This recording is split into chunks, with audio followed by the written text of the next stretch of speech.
Good morning, welcome to Aarav பாட்டி சமையல். ஆரவ் பாட்டி இன்றைக்கி என்ன செய்கிறேன் நானுன்னா, பெரிய வெங்காயம் தக்காளி முட்டை வச்சு ஒரு சப்பாத்திக்கு ஒரு புது டிஷ் செய்ய போகிறேன். எங்கள் வீட்டில் இது அடிக்கடி செய்வோம், நல்லாயிருக்கும். இது பாருங்கள், இந்த சைஸுக்கு ஒரு 4 பெரிய வெங்காயம் சன்னமாக அறுத்து வச்சுருக்கேன். இந்த சைஸுக்கு ஒரு 3 தக்காளி அறுத்து வச்சுருக்கேன். 3 முட்டை போட்டு செய்ய போகிறேன். இது காரத்துக்கு வெறும் பச்சை மிளகா தான். நான் 3 பச்சை மிளகா போட்டிருக்கேன். உங்களுக்கு காரம் ஜாஸ்தி வேணும்னா நீங்கள் ஜாஸ்தி போட்டுக்கலாம். இதுக்கு தேவையான பொருள் இவ்வளோ தான்: பெரிய வெங்காயம், தக்காளி, முட்டை. எண்ணெய் ஊற்றியாச்சு.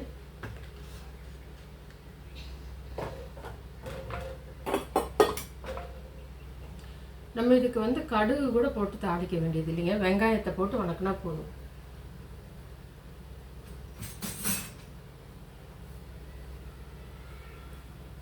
கடுகு போடவே வேண்டாம். நம்ம வெங்காயம், கருவேப்பிலை, பச்சை மிளகாய் வணக்கினா போதும். இது ரொம்ப டேஸ்ட்டாக இருக்கும், சப்பாத்திக்கு ரொம்ப நல்லாயிருக்கும்.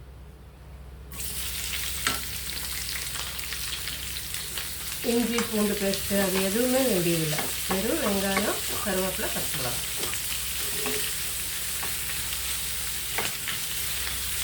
இப்போலாம் கொஞ்சம் கேப் ஆகிட்டே இருக்குது, 2 நாள்.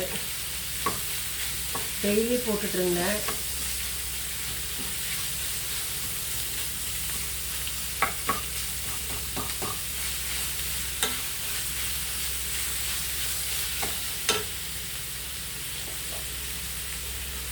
லைட்டாக உப்பு போடுறேன்.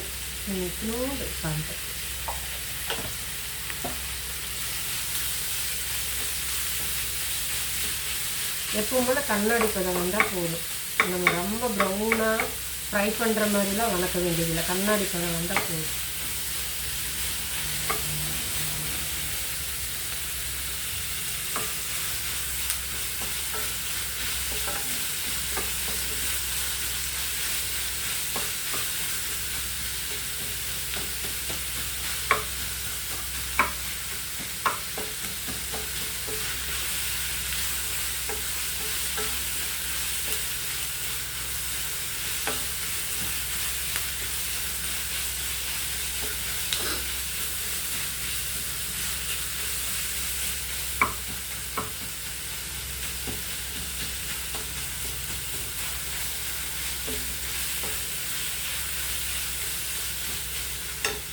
என்னோடய ஃப்ரெண்ட்ஸு சொந்தக்காரங்க எல்லாம் ஃபோன் பண்ணும்போது, எப்படி இத்தனை வயசுக்கு மேலே உனக்கு இப்படி ஒரு ஐடியா வந்தது அப்படின்னு கேட்குறாங்க.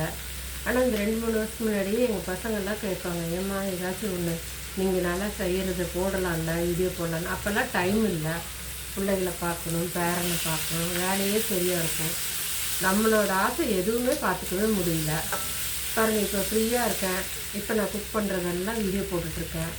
ஒயர் பேக் பின்னிட்டுருக்கேன், அதுவும் வீடியோ போடுறேன், சேல்ஸ் பண்ணுறேன். இப்போ தான் என்னோடய 35 வருஷம் கழித்து திருப்பி பழையபடி நம்மளோட லைஃப்பை பார்க்கணும். ஆனால் எல்லோரும் இந்த மாதிரி ஏதாவது ஒரு நம்மளை பிஸியாக வச்சுக்கணும், இல்லைன்னா ரொம்ப கஷ்டங்க. குழந்தைகள்லாம் வெளியே போயிடுறாங்க, கல்யாணம் ஆகி. அப்புறம் தனிமையே உட்காண்ட்ருக்குறோம். அந்த டைம் கரெக்டாக நம்ம இந்த மாதிரி ஏதோ ஒரு இதுக்கு மாறிட்டோம்னா நமக்கு நல்லாயிருக்கும். வெளியே ஜாலியாக போகிறவங்க போகலாம், போக முடியாதவங்க நம்மளுக்கு பிடிச்சது என்னென்ன இருக்கோ அதெல்லாம் பண்ணலாம். நான் எப்போங்க என்னோடய 15 வயசில் ஒயர் பேக் போட்டுருந்தேன். 13 வயசு 15 வயசில். அது பாருங்கள், இப்போ 60 வயசில் அதை மறுபடியும் ஆரம்பிச்சிருக்கேன் பாருங்கள். சும்மா யோசித்தோம்னா ஏதாவது பிரச்சனை வரும். அதனால் நம்ம எப்போவுமே நம்மளை பிஸியாக வச்சுட்டோம்னா நல்லாயிருக்கும். பாருங்கள், கரெக்டான பதம் வந்துருச்சு. இப்போ தக்காளியை பொடியாக கட் பண்ணி வச்சுருக்கேன், அதை போட்டுக்கலாம்.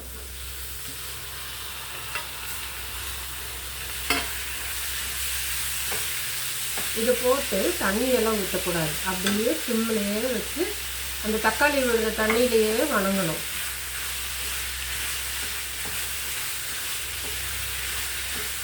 நல்லா வணக்கிட்டு கொஞ்சம் நேரம் மூடி வச்சுக்கலாம். உப்பு போட்டுக்கலாம்.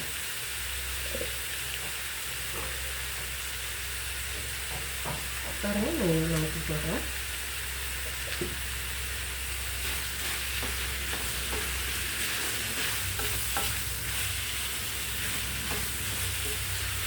வாங்கணும். இனி வந்து இது இப்படியே ஸ்லோலியே வச்சு கொஞ்ச நேரத்துக்கு ஒருக்கா பரட்டி விட்டிங்கன்னா இந்த தக்காளியெல்லாம் நசுக்கி விட்டு பரட்டி விட்டிங்கன்னா நல்லா கொஜ்ஜு மாதிரி ஆகிடும். இது வேகட்டுங்க, நம்ம பார்க்கலாம். பாருங்கள், நல்லா அப்படியே சுருண்டு வருது பாருங்கள். வெங்காயம் தக்காளி ஒட்டாமல் நல்லா தண்ணி இல்லாமல் நல்லா வரணும் இந்த மாதிரி. இப்போ வந்து நம்ம முட்டையை உடச்சி ஊற்றிக்கலாங்க. நான் முட்டை எப்போவுமே இப்படி ஒன்றுன்னா உடச்சி தான் ஊற்றுவேன். அப்படியே ஊற்றிட்டோம்னா சம்டைம்ஸ் ஏதாவது கெட்ட முட்டை இருந்துச்சுன்னா நமக்கு அப்படியே குழம்பே வேஸ்ட்டாக போயிடும். அதனால் ஒரு முட்டையாக உடச்சி பார்த்துட்டு தான் ஊற்றுவேன்.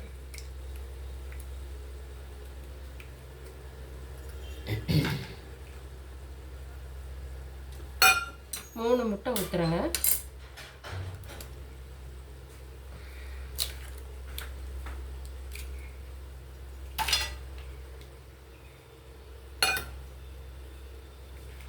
இப்போ நல்லா கலரிக்கணும், இல்லைன்னா முட்டை அங்கங்கே இதாயிரும் இல்லையா.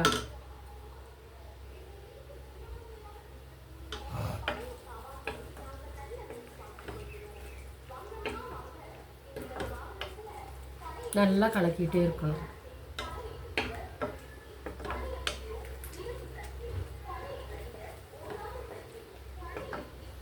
இது வந்து ரொம்ப டேஸ்ட்டாக இருக்கும். நீங்கள் இந்த மாதிரி செய்து சாப்பிட்டுட்டு எனக்கு கமெண்ட் பண்ணுங்கள், லைக் பண்ணுங்கள், ஷேர் பண்ணுங்கள். எல்லோரும் பார்த்துட்டு இப்படி பேசும்போது நமக்கு கொஞ்சம் நல்லா இருக்குது, ஹாப்பியாக இருக்குது.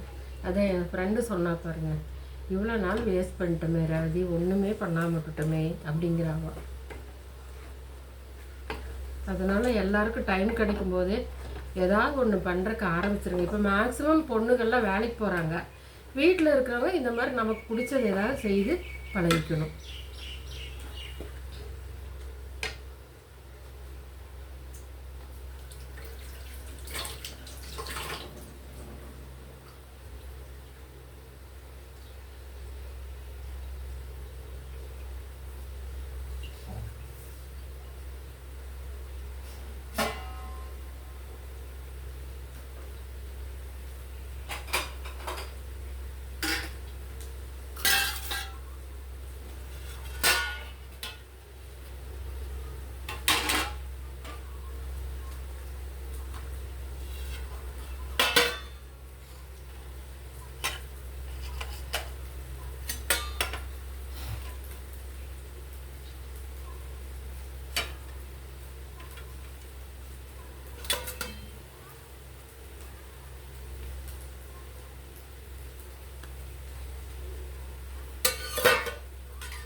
உங்களுக்கு எண்ணெய் நிறைய வேணும்னா கொஞ்சம் எண்ணெய் நிறைய ஊற்றிக்கலாம்.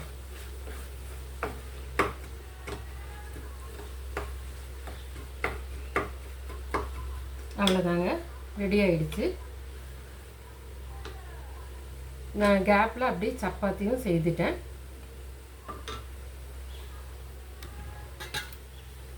பாருங்கள், ஆரப்பாட்டி வீட்டில் இன்றைக்கி சப்பாத்தியும் பெரிய வெங்காயம் தக்காளி முட்டையும் வச்சு ஒரு கிரேவியும் ரெடி ஆகிடுச்சு. வாங்க சாப்பிட்லாம். வீடியோ பாருங்கள், லைக் பண்ணுங்கள், ஷேர் பண்ணுங்கள். தேங்க்யூ.